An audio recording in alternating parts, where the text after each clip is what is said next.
Welcome to the 1976 Spruce Meadows Masters, and this afternoon we'll be featuring highlights of the... And he got in bad trouble there. He lost his stirrups. Welcome to Spruce Meadows Journal, a look behind the scenes at the world of show jumping.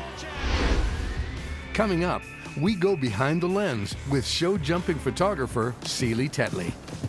If I've captured the intent of the rider, the effort the horse is making, that to me is the winning shot. Ireland's Cameron Hanley shares his story about the injury that almost ended his career. My patella tendon in my knee ruptured. In the end, I was 4 months in hospital and had 17 operations. John Garner sits down with the Philipparts family, Father Ludo and twin sons Olivier and Nicola. The horse was jumping unbelievably good and everything went well, and then suddenly I ended up winning the Grand Prix. My most beautiful day in my life, I think, if you can see your son winning Spruce Meadows. Plus, we talk with Spruce Meadows veterinarian Dr. Dan French, BZ Madden's groom Clark Shipley, and get the inside track on the International Ring's new turf from Spruce Meadows head groundskeeper Darcy Finley. I'd be lying to say that I wasn't nervous when we pulled the tarps off. Are you ready? I hope so, Ian. This is going to be really exciting.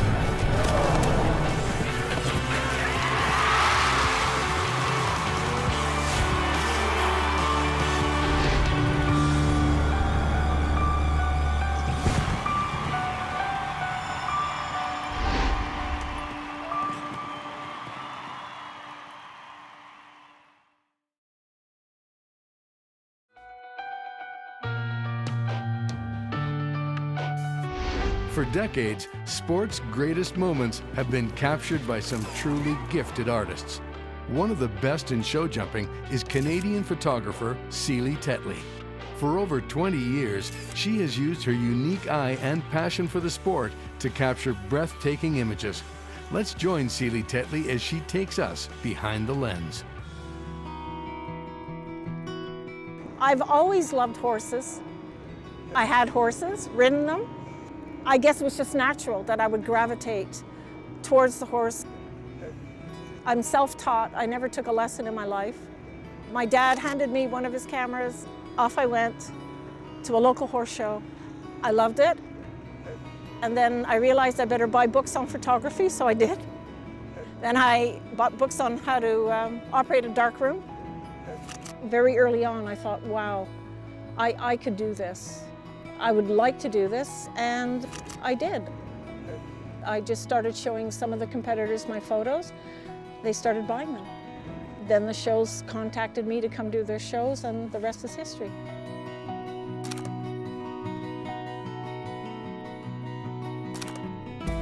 The mountain light here makes a huge difference in how the photographs are rendered.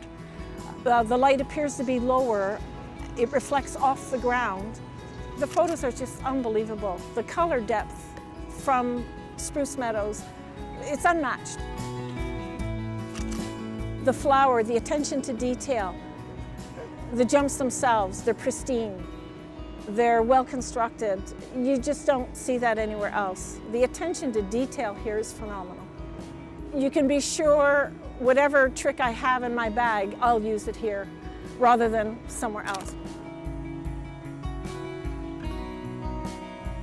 The lighting is a factor, so I'll start with the lighting, then I'll walk around and see what's available with that light. I try to keep it behind me at all times because I would like everything well lit. I'll study the approach the rider has to make to particular jumps, whether or not they're turning right or left after the jump, what speed I think they're going to be taking the jump at. It's a big factor in my determination of which jump or jumps I will photograph. Could be up to 5 shots per jump per horse. We wouldn't have done that with film, would have been too expensive. You can land up with too many. You overshoot because it doesn't cost you anything anymore.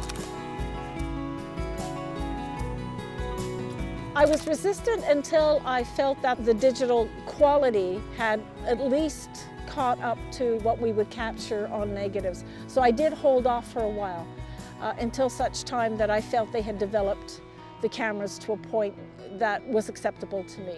I would have never envisioned the quality we're getting with the digital cameras that they've put out.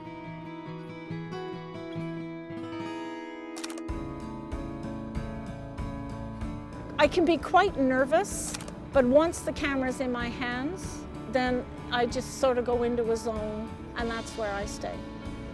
The timing is crucial, and you really have to study the rider as he approaches and as he's going over to see what I feel is the best moment in time of them going over that fence. And at the end of the day, it's not so physically demanding as it is sometimes mentally demanding. I'm paying attention. I really am watching every horse to see how the horse moves, to see what he's going to look like going over a jump. If I've captured the intent of the rider, the effort the horse is making, that to me is the winning shot.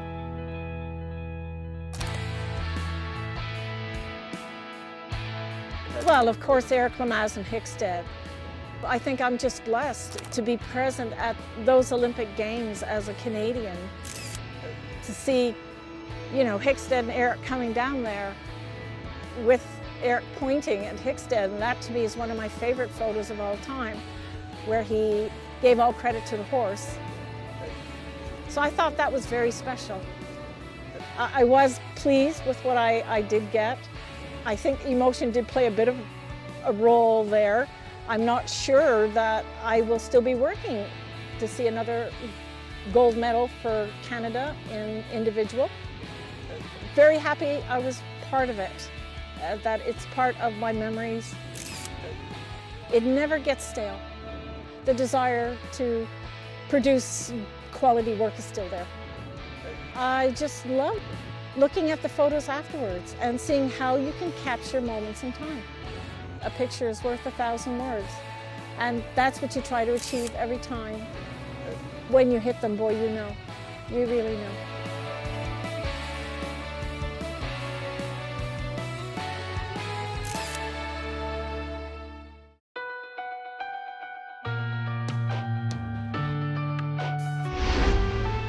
In sports, injuries are considered a part of the game.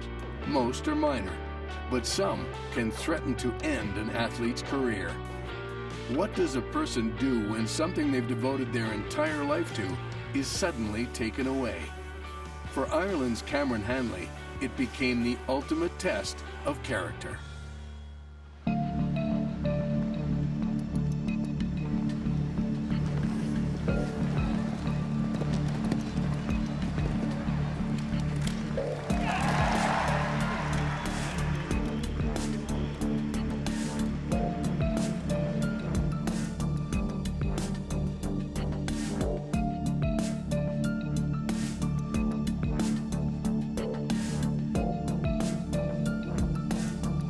Yeah, it happened in 2011. I was at home with my kids. We were playing in the garden. We'd set up some jumps and we were jumping around, and as I took off for one jump, my patella tendon in my knee ruptured. So got rushed to hospital that night, had an operation on it the next day, and the first one went well. And then I got an infection in the tendon and in the joint, a hospital bug. So things went downhill from there. I ended up having a transplant, a tendon transplant. That didn't work out. So they ended up replacing the tendon with some muscle from my calf. So in the end, I was 4 months in hospital and had 17 operations. I always, believed that I would ride again, but the doctors were not very hopeful. Like, they were just focusing on getting me walking, So they didn't even think about riding. But obviously, with me, it was always on my mind that I hoped I could ride again. It wasn't a complete disaster because I got a lot more time with my family. I have 2 young kids. I have a little girl, Niamh, who's 6, and my son, Finn, who's 11. My wife, Evelyn, she was fantastic through my rehabilitation. They came to see me a lot in hospital, obviously, and then when I came out, I was at home a lot more than I had been. And that was a great thing about it, and they kept me sane as well, because I couldn't ride, then I had a lot to do with the family. So I did a lot of training or whatever, but I was at home a lot more and filled it with family time. About a year ago from now, it didn't look like it was going to work. It didn't look like I was going to get enough mobility in it. But thanks to my physios and just keep working at it, I kept working at it. I was just over a year without sitting on a horse, and I was just at my brother's stable after about 14 months not riding. I was in a pair of jeans just walking around, and I said, come on, I want to sit on a horse. So they let me up on a horse, and I was just to sit on one again, and it was just a great feeling. That already in itself, that made me happy, just to be able to sit on one again. So a couple of weeks later I started to say, now maybe I could ride one a little bit, and I started to ride a little bit, and then October last year I started riding 1 horse a day. December I started riding 2 horses a day, and then January I got my new horses from my owners, and so I started riding like 4 horses a day. Did my first show in February. It really was fantastic. It was a small class, 6-year-old class or whatever, but just, when you think that you can't do it anymore and then you get the chance to do it again, I mean, it was fantastic, and just makes you appreciate, makes me appreciate, sometimes you take things for granted in life, and I did, riding horses was just something normal for me, and then that was taken away, and then I had the chance to do it again. And every time I sit in a horse now, I just feel lucky that I'm able to do that. There's a different function now in my knee. When I want to use my knee joint, because it's covered with my calf muscle, I have to think about using my calf muscle. So it's also just different mechanics, and I have to think about using it in a different way. I've always been able to adapt to different situations, so this is just another challenge and just another thing that I have to learn to adapt to. So, honestly, sitting on a horse for me is the most natural thing in the world, so I just find a way to do it. I have no pain when I'm riding. I can't take so much weight on it, so when I'm riding I maybe use my weight a little bit differently or my balance a little bit differently, but I also feel every time I ride and every time I compete, I get a little bit better, a little bit stronger, a little bit more secure.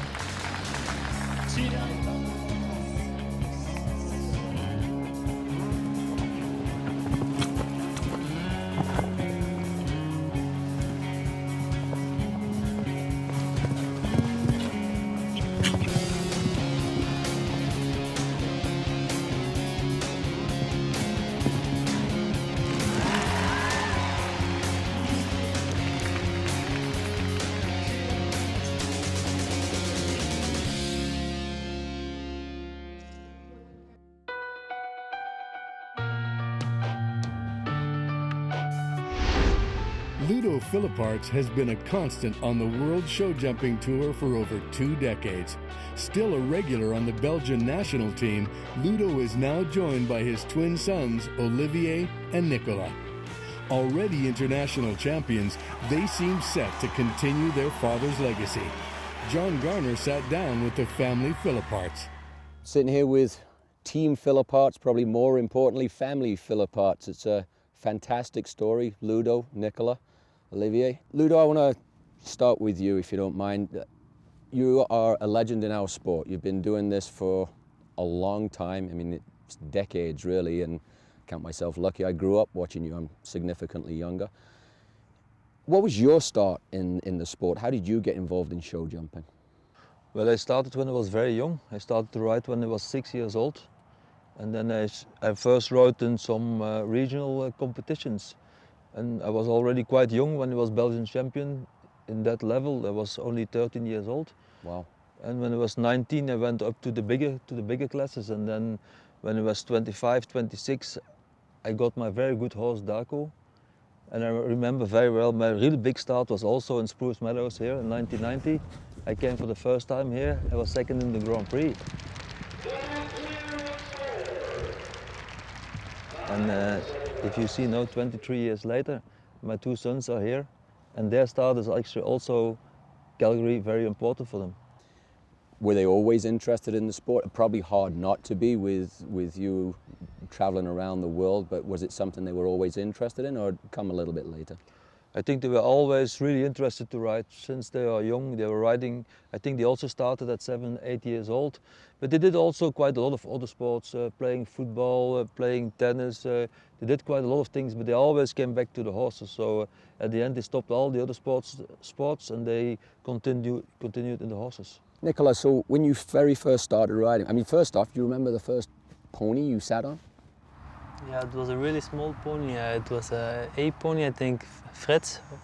And yeah, it was really nice. It was really small, and sometimes I could go and sit with my father on his horse, and he was sitting on the horse, and I could sit in the front. And these are the first memories I had from sitting on a horse and a pony. And is the riding, as you started to get more comfortable at it, and you is it something that you thought then I'm going to keep going at, or did you go in and out of it?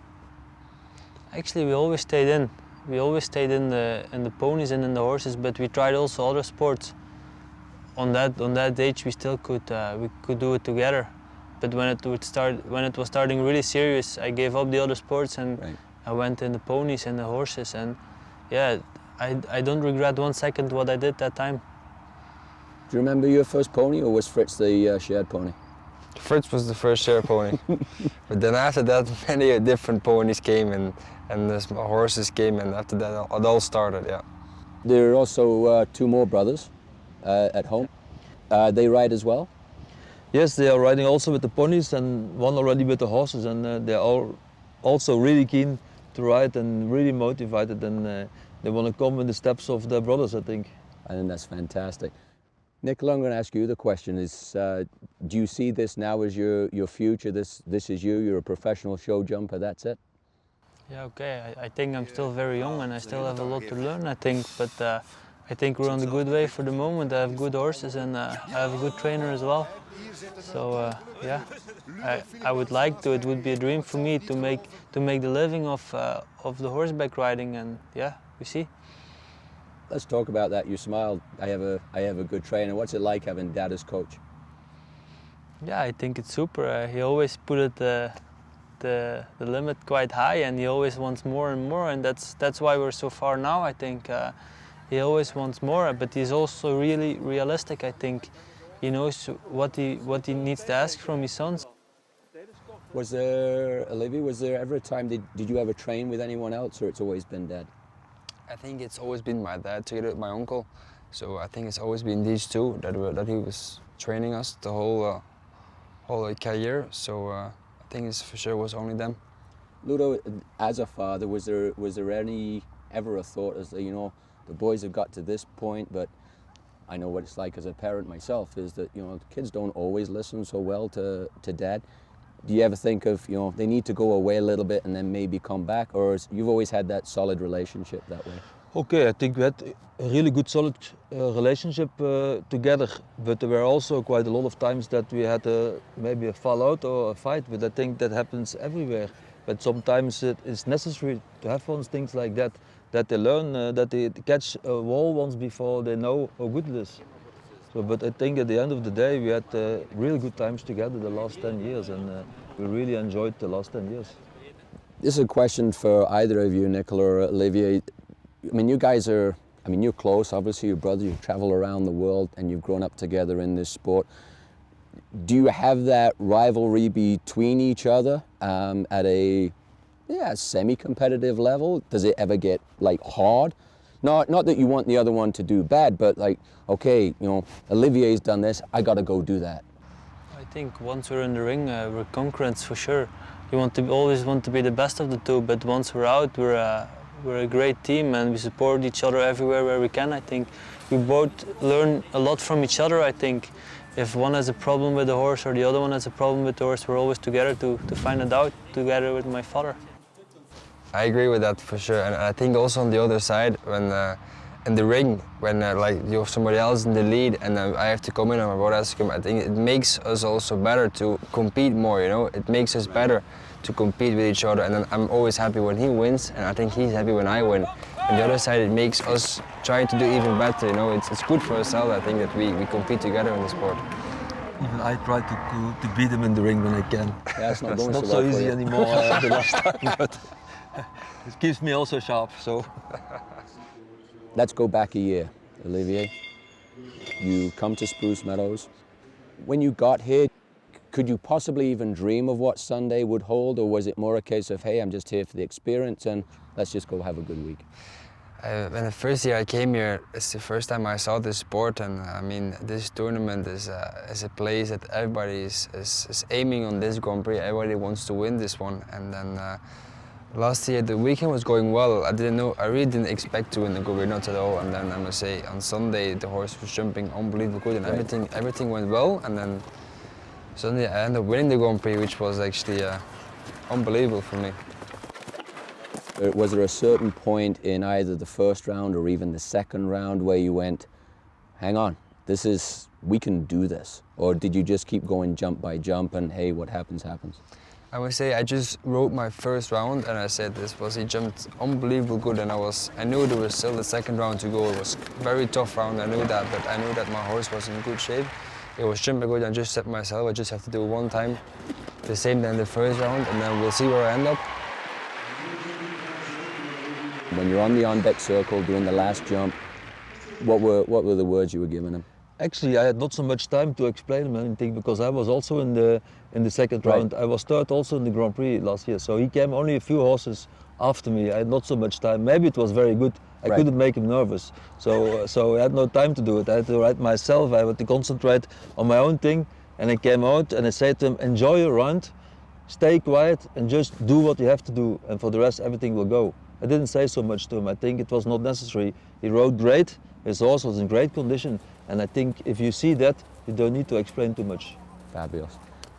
Leopoldo Palacios always tells me that often in round number 2, when the top 12 come back, you can often get 1 or 2 clears early, and people think, the course is too easy. But he says, wait, the pressure of round number 2 will come, and those that had clear rounds or maybe a time fault, you see the pressure of round number 2. Did you feel the pressure? Yeah, of course, the pressure was huge in the second round.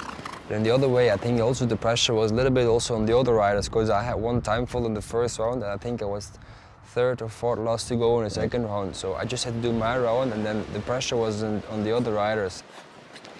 I think the pressure was huge for everybody. So, I mean, in this Grand Prix, it's normal that the pressure is that big. When you cross that finish line, you realize what you've done. You got that one-time fault on the board. You know now, like I think you said earlier, the pressure is now on the others. But the helmet's in the air. What was it like for you? I think the moment when I crossed the finish line, I didn't think I was going to win it. I thought of myself, I was double clear in one of the biggest Grand Prix in the world, and that was it was a big rush for me. I mean, to be double clear in this Grand Prix was fantastic, and then I was so happy with that, and then I think after that I ended up winning it, so that was even better. But that moment I crossed the finish line, it was something I think I'll never forget that.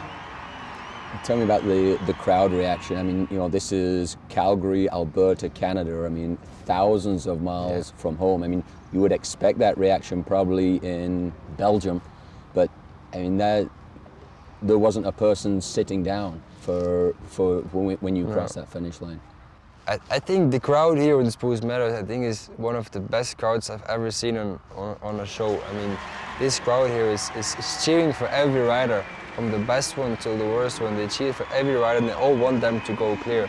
And when the rider makes a clear round, the crowd goes crazy, and I think that really makes us European riders come to this show. That's fantastic for us. Little different pressure riding. I mean, all the pressure's on you for sure. Dad, Nicola, what was the pressure like for you guys? I saw pictures of you in the clock tower. Nicola, he's your brother, right? I mean, you guys are really, really close. What was it like for you? And I mean, you're a competitor yourself. Yeah, I think the first moment when we knew we won, we didn't realize yet what he won, I think. We started realizing when we got home and the media and everything came. But on that moment, you don't realize what you win, I think. If you win the biggest Grand Prix in the world, and it's just amazing. You get goosebumps from when you see it, and yeah, when the last one comes in the ring and she makes a fault and you know you win, it's totally satisfaction, I think. Even it's your brother.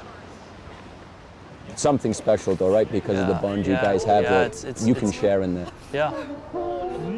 I know you knew what he'd done and that he'd won it the moment. I mean, talk about that as not just the coach, but the father, Ludo. Yeah, I think it's my most beautiful day in my life. I think if you can see your son winning Spruce Meadows, you have 99.9% of the riders in the world never can win the Grand Prix of Calgary. It's just a dream, and for him, a dream came true.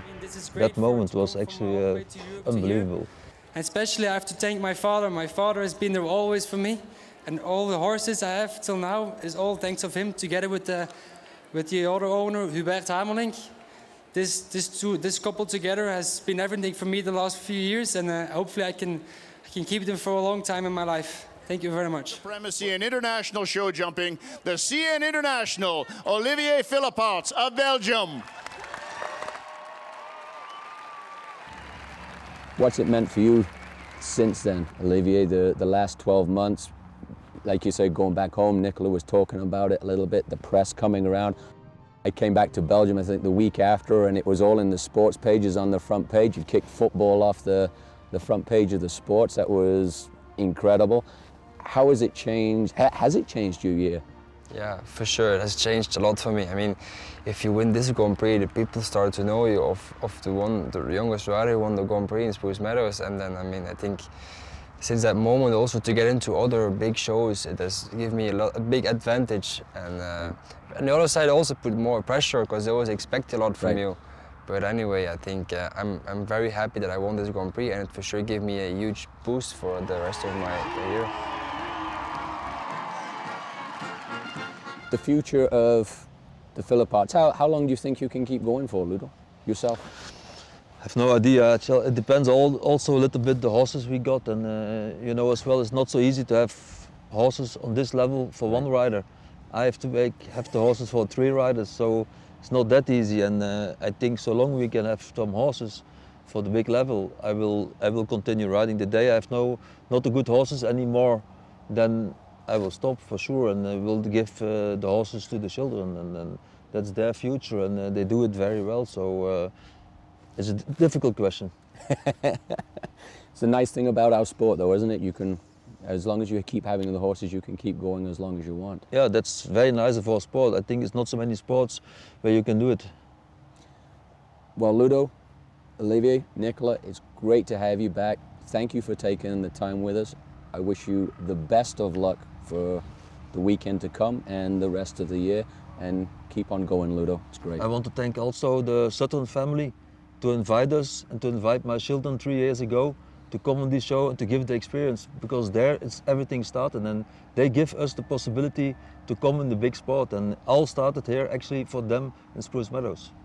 Well, that's Thank great. you to the family, Sutton family. Well, best of luck, guys. Thank you very much.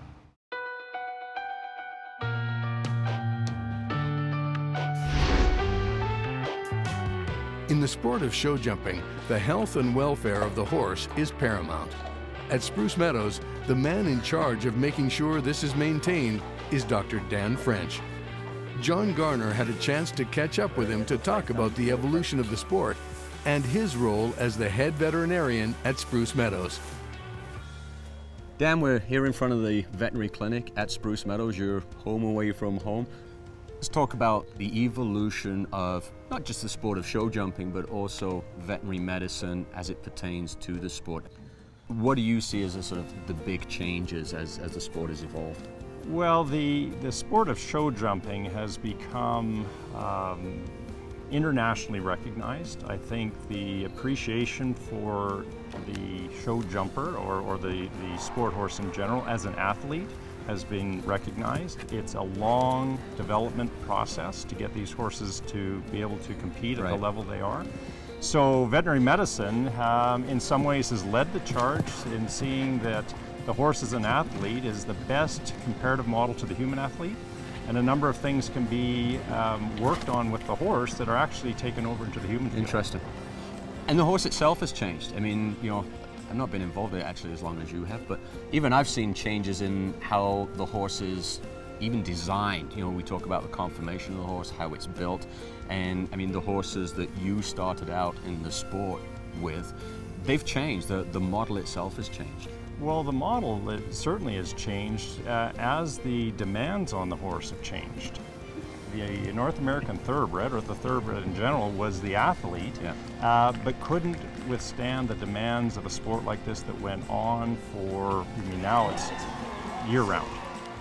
And so the warm blood influence from the European breeding stock has become a mainstay because they've refined their athleticism, but they've maintained the mental component, the mental strength to deal with the pressures of transport, flying, competing every weekend. It's a career for them now, and back in our day we had 3 tournaments here at Spruce Meadows. the clinic behind us. Why is there a clinic at Spruce Meadows? What's the need for a clinic? Well, Spruce Meadows has evolved from 3 tournaments, including our one in the summer, which is a junior tournament, to one where we have 900 to 1,000 horses on the grounds at any one time. So not only the number of horses has gone up, but the quality of horses. So there's also been some regulatory requirements for some of our international or FEI horses as far as having a central treating area. Right. We also need to be able to monitor cases that become critically ill, and also to do the necessary treatment and diagnostic work. Utilizing new technology that's here. The digital age is come in right. our world, and to have a place to be able to do that's safe, accommodates the people.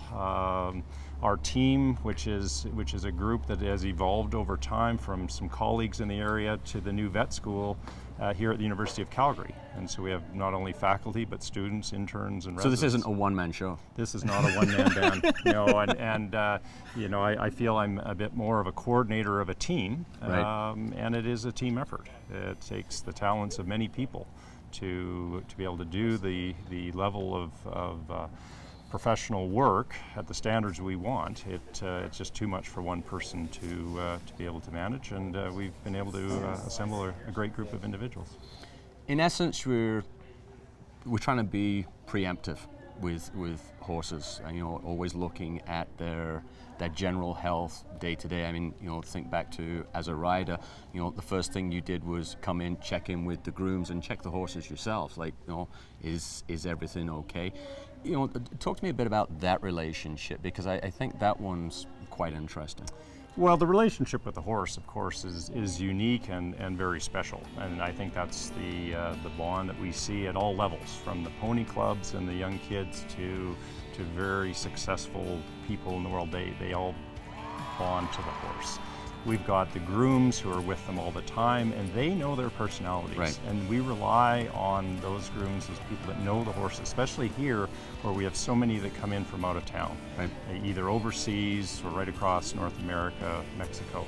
And those grooms will tell us that of the little things. The horse doesn't quite feel right, he's not eating right, he's not moving quite right. This is not one that comes hobbling down the barn aisle. Right. These are subtle changes that you need to try and pick up the signs early. Again, to be proactive in saying and looking out for the welfare of the horse, that we can say this horse is not fit for competition, and 99.9% of the time we make a collective decision with the grooms, the riders and trainers, and the welfare of the horse will be upheld. The jog that we see, the horse inspection that we see sort of day one of the tournament, tell me a little bit about the inspection itself and your role in it. Well, the inspection or the jog is a bit of a formality that is right across the FEI jurisdictions.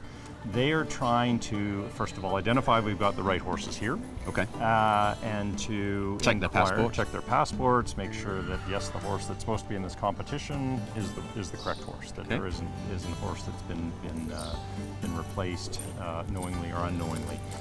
That's a mere formality of saying the group that we've entered is the group that's competing. The jog itself is to look for any obvious or overt signs of unsoundness, or as we term lameness.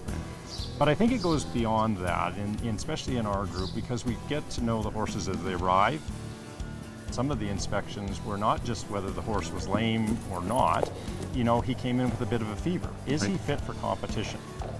And some of them, I mean, these are well-seasoned athletes, and they will have some aches and pains, and we have to be able to determine, can he live with this? Right. They're not fresh 5-year-olds. These horses have a lot of mileage. So we have to, again, trust the grooms, trust the riders, and say this is the way the horse is normally. Right. It's not black and white. There's shades of gray. But again, if there's horses that we have some question on, we will monitor them. We will watch them under saddle, and we will make sure that we're not putting the horse at any unnecessary risk. So we go through the jog. The horse gets his stamp of approval by you and the team. Yes, you are fit to compete. And then we go into the competition. As the competition is going on, as the treating veterinarian, what is your role? We will monitor a little bit like a paramedic group. You know, certainly if there are any serious injuries ringside, that's number one role, that we respond to that. We're very fortunate we haven't had many, but it is very serious when it happens. Again, the nature of our sport is not like steeplechasing or even horse racing, some of the higher, more demanding Western performance perhaps, but we do have some. So we are on standby. While the rings are going, we have a standby team on radio that is prepared to come in and deal with any acute emergencies.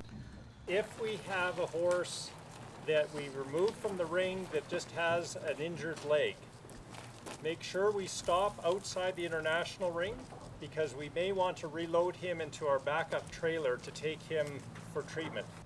The other are the more subtles. The horse comes in from competition. Because they're corked for being able to get traction, they will interfere, and they will get some minor cuts and aches and bruises. We can have strain injuries and sprain injuries, which are very common to our sport. An overstrain of a tendon, perhaps a misstep and straining a joint. We need to try and look at those acute injuries and determine whether they're fit to carry on competition or not. And then, of course, some of the more serious injuries that aren't recognized right at the ring, but they come back to the barn and they say, boy, this horse is not right. So we will then try and diagnose and start a treatment plan.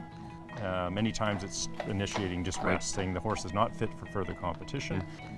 And then we look at whether it's an acute condition that will resolve in a week to 10 days, or it's going to require more long-term care.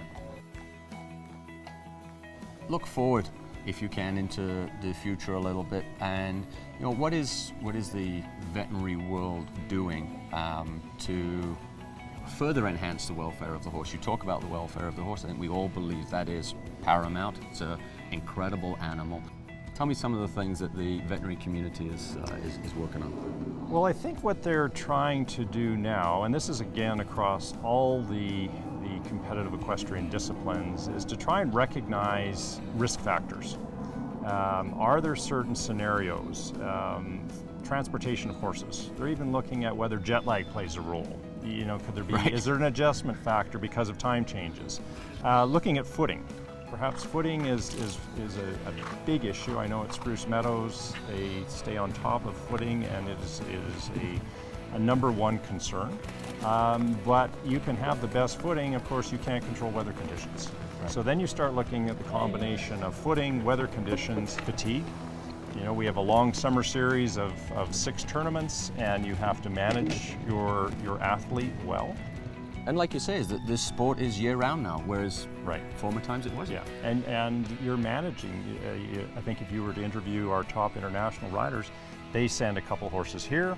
Some coming from the European Championships are not here for that very reason. They are managing a team of athletes because it is year-round. The opportunities are year-round, and one horse will not be able to compete at that level for the entire year. So they're trying to look for risk factors, things that they could recognize early, and to see if there can be any early warning signs that would come forth to help minimize injury and be a bit proactive on it. Fabulous. Well, that's great. Dan, thank you so much for taking the time with us, and I think you've given us a lot of insight to what it is to be in a show jumping tournament vet. Appreciate it. My pleasure.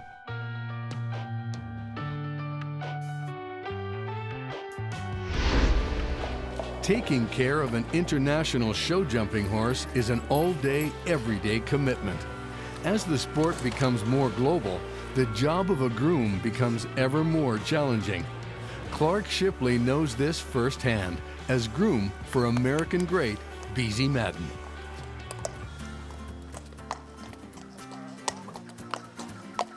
I'm Clark Shipley. I've been Beezie Madden's groom for over 20 years.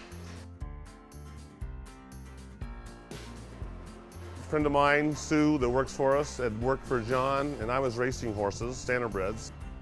My family had grown up doing that, and John needed help, and he come and got Sue, and he said he'd take me too, and I knew nothing about it. I mean, I put a saddle on hardly, but it's, like I said, they're just horses, so it came easy.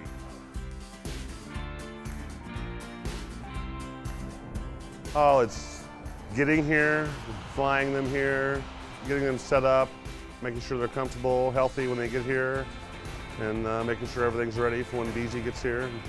We try to get the horses in, let them relax, maybe take him out for a little walk, get some grass, let him relax a little bit, and maybe Beezy will set on them and just move them a little bit in the afternoon, or maybe lunge them a little bit, and just make sure they're moving and everything's coming out all right from the trip. They travel so much that they're normally used to it and stuff, so everything is kind of in a routine, and if it's not, then you know something's wrong. These things fly so much, they fly more than a lot of people, you know, so as long as they're making it easy, it's very easy for me.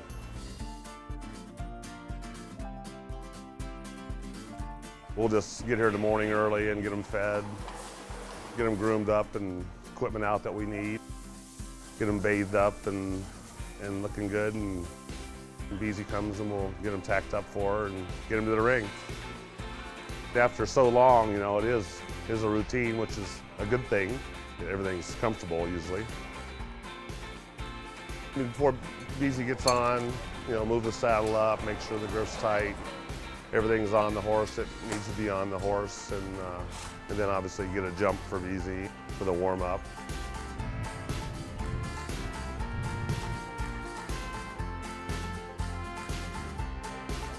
Well, I was a lot of classes, different rings, you know, and we're all a team here, but a lot of times you just gotta hustle, you know, sometimes you get done with one class and then the other one's right on top of it, so you gotta hustle. That's probably the worst part of it, is time restriction, you know, and just getting somewhere, and not gonna wait for us. The horse show's not, any horse show's not gonna wait for us, so we have to be on time.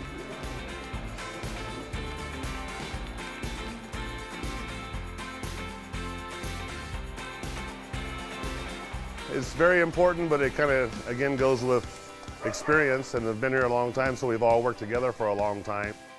You know, we kind of know what Beezy wants, and if there's something special, she'll tell us, and we'll make sure we get that done.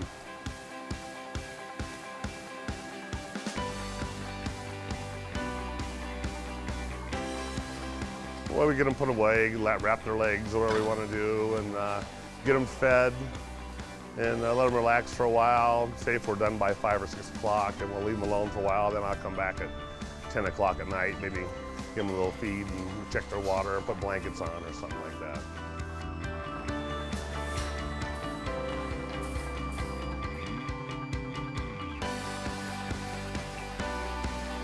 There's better things that we use, you know, magnetic blankets, and like I said, until we find one that can talk, we don't know if it does any good or not, but it seems like they like it. Communication, obviously, the cellular world now. I mean, when we started, we didn't have a phone, you know, but it's now you're, you know, just a phone call away all the time, anywhere you are, which makes it much easier. Winning. That's easy. Not only just winning, but being competitive, I guess. Don't have to win all the time. You know, wish you could, but it's not going to happen. It's the horses themselves, you know, the personalities and stuff, and trying to keep them happy. And you know what keeps them happy? You know, it's just out grazing them, or just hanging out in the barn with them, or whatever. You know, it's just, you get used to being with them. I mean, if you didn't like the horses, you wouldn't. I mean, I wouldn't think you would do it. I wouldn't.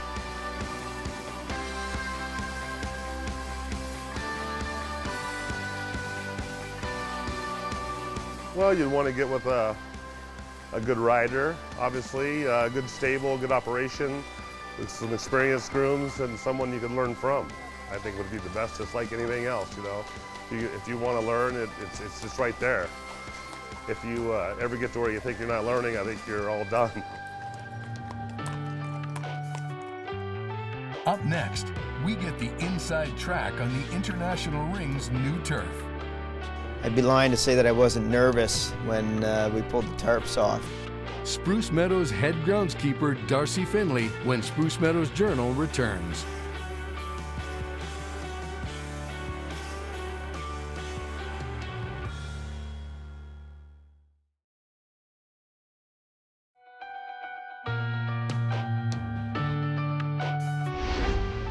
The International Ring at Spruce Meadows has long been called show jumping's Field of Dreams. After over 30 years and tens of thousands of hoofprints, it had its first ever overhaul. As the point man on the project, Darcy Finley had a lot riding on the outcome.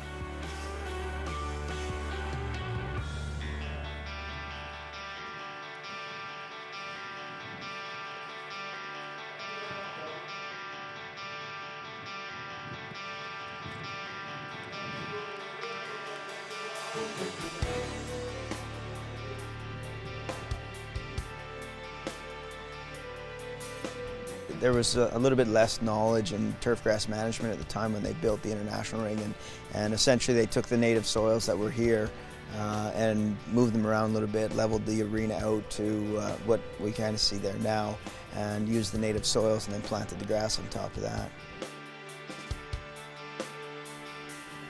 The decision to change the turf out here on the international ring wasn't something that came by lightly. The issue that we had on the international ring was that we were getting somewhat of an invasion of poa-annua grass, which is an annual bluegrass. The problem with that is that the root structure of the annual bluegrass is quite shallow, and thus it was a little bit taking away from the structure of our footing that we have, and therefore not allowing us to put forward the best product possible.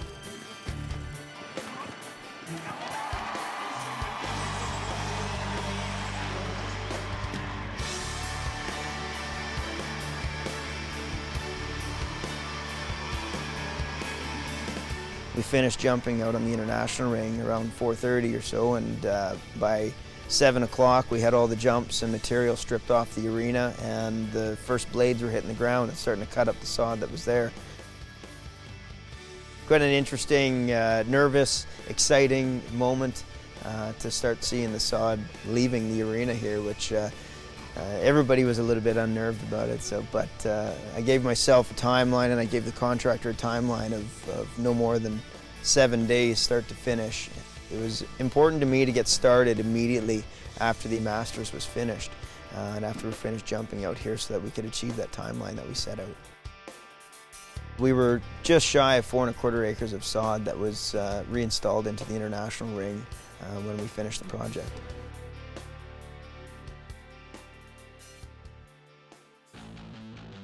We use a grow tarp that we put down on the arena throughout the winter season. It helps to minimize the temperature fluctuations in the crown tissue of the plant and protects it from thinking that it's time to start growing in the middle of the winter, and then really getting a kickback whenever it gets cold again. In the springtime, essentially what we've done is we've just created ourselves a 4 1/4 acre greenhouse.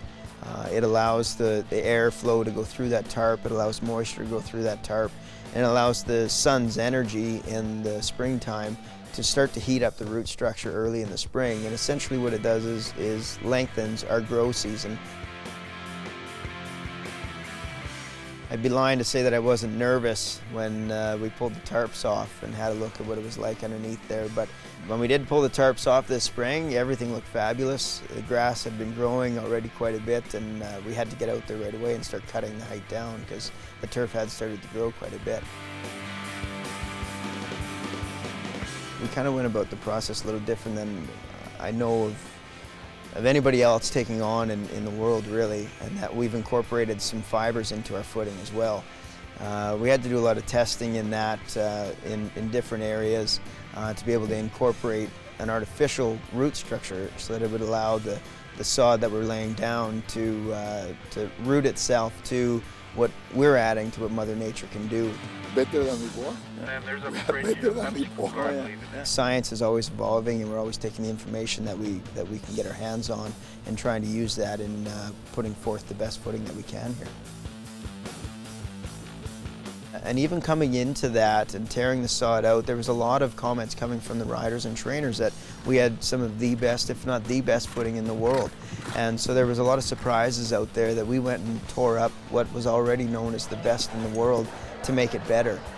So the fact that the old turf lasted for 38 years should tell us now, with the knowledge and the education and the tools that we have at our hands, we should easily be able to get that same length of time, if not more.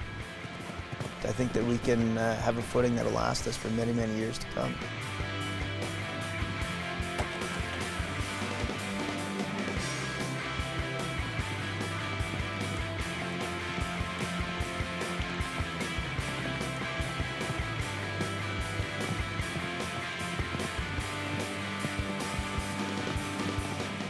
About the last month, we've seen just over 6 inches of water come down on the international ring. So it certainly has been a lot of water hitting the ground there, but In all honesty, right now it looks fantastic, and I'm really excited about the way that it's going to be. We've got an extensive drainage system throughout the international ring. The fact that we've reincorporated the fibers into there, it now can hold the water that we take, that Mother Nature gives us, and it can take it. And it's ready for the horses to jump out there. So the rain, although a lot of people are pretty nervous about it, I think it's actually been just fine for us, and we've set ourselves up to be able to handle it.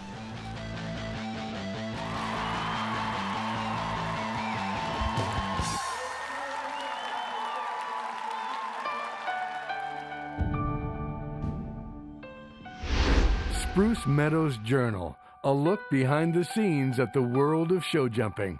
Until next time, thank you for joining us.